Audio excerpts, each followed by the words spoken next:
Long ago and far away, in enchanted lands across the seas, lived kings and queens, princes and princesses, good fairies and wicked witches, ferocious giants and gentle dwarfs. Their adventures and stories have been told for hundreds of years. Open the pages and listen to the words, and you too can join the magical world of Once Upon a Time.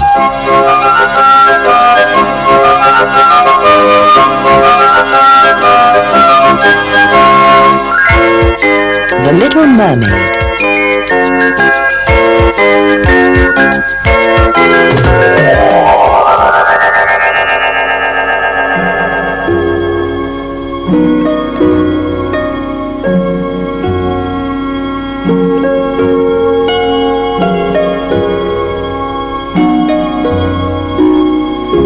Once upon a time, there was a kingdom that was set right at the bottom of the sea.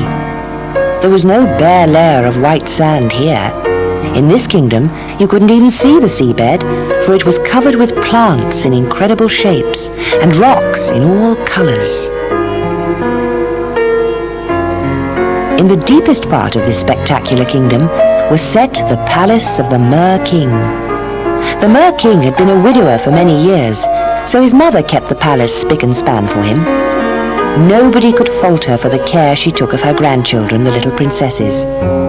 They were 6 lovely mermaids, and the youngest one was the most beautiful. She also had the sweetest voice, and the Mer King loved her to serenade him. All the little mermaids were allowed to swim around the palace gardens all day, and they made a lovely sight as they swam gracefully with the fish and other creatures of the deep. Their grandmother would spend many hours telling the mermaids tales of the towns, humans, and animals that lived on the land above.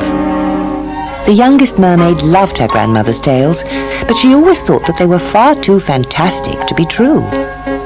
When you are 15, you will be able to swim to the surface, and you will see for yourself that all my tales are absolutely true, her grandmother told her. Once the little mermaid heard this, she spent many quiet moments gazing up through the deep blue water, longing for the day when she could go to the surface. Whenever she saw her older sisters swimming to the top, she felt very envious.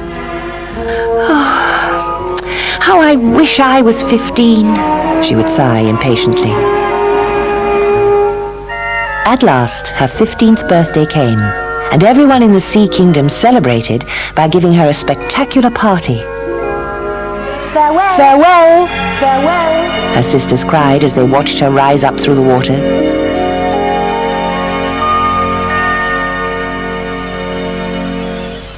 The sun had just set when she lifted her head above the surface. She'd picked a calm, still evening for her first trip. When the little mermaid rose to the surface of the water, she looked around in wonder. A few yards away, she could see a 3-masted ship standing motionless on the calm sea. The little mermaid swam close to a porthole and peeped inside. A party was going on. The cabin was full of well-dressed, happy people. The most handsome was a young prince who had large, dark eyes that sparkled as he laughed. It was his birthday party. The ship's crew danced on deck, and the young prince came up to watch them. And as they danced, hundreds of fireworks could be seen in the sky. Showers of glittering rain and shining suns whizzed through the air. The little mermaid had never seen anything like this before. Eventually, as it grew late and the party ended, the guests retired to their cabins.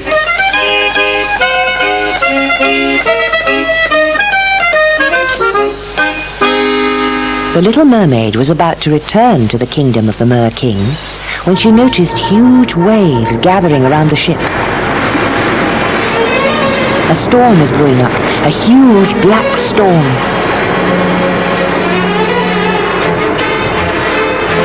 Soon the waves grew so high that the little mermaid could barely see the ship behind them. A bolt of lightning struck the ship, and within minutes it had sunk beneath the waves.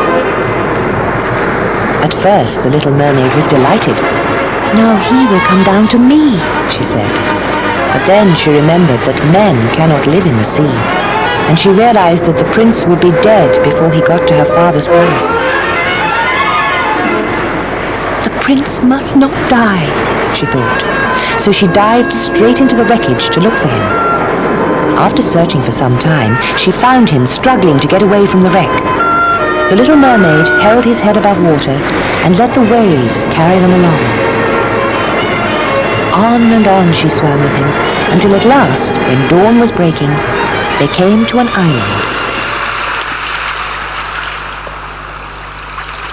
A group of young girls were out walking on the island, so the little mermaid left the prince in a place where they would find him, then swam out to some rocks and hid behind them. It wasn't long before one of the young girls saw the prince. The prince opened his eyes and smiled at the beautiful girl who stood above him. He had completely forgotten that the little mermaid was nearby and that it was she who saved him. As the little mermaid hadn't been noticed, she dived down into the sea and swam sadly home to her father's palace. For many months afterwards, the little mermaid wept for her handsome prince. "I'll never see him again." She knew that her only hope of finding him again was to seek the advice of the sea witch. So off she swam to the sea witch's cold, strange kingdom. "I know what you want," cackled the old witch when she saw the little mermaid swimming towards her.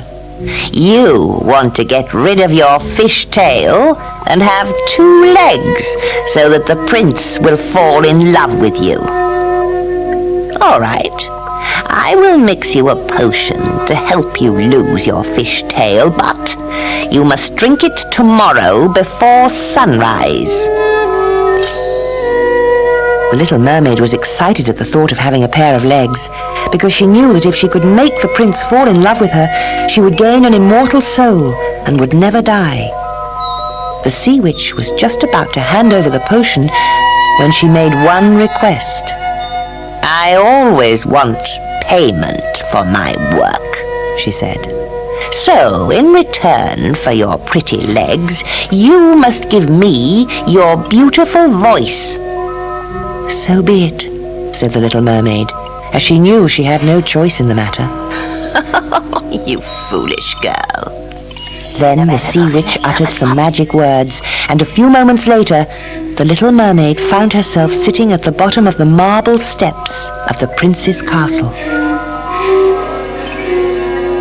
While the moon was still up, she drank the potion, and it felt as if a sword was going through her body. She fainted and lay on the floor as if she were dead. The prince, who was taking his early morning walk, saw the beautiful girl lying at the foot of the stairs. By now, her fish's tail had disappeared, and she had a pair of legs just like any other human. He tapped her gently on the shoulder and spoke kind words to her. "Who are you? And where have you come from?" he said. She looked at him with sad eyes, but she could not speak, because the sea witch had already taken her voice. He took the beautiful, silent girl by the hand and led her up to his castle. Every single step she took felt like sharp knives were digging into her legs, but she was willing to suffer for love, and she walked gracefully beside the prince. It's time to turn over to side 2.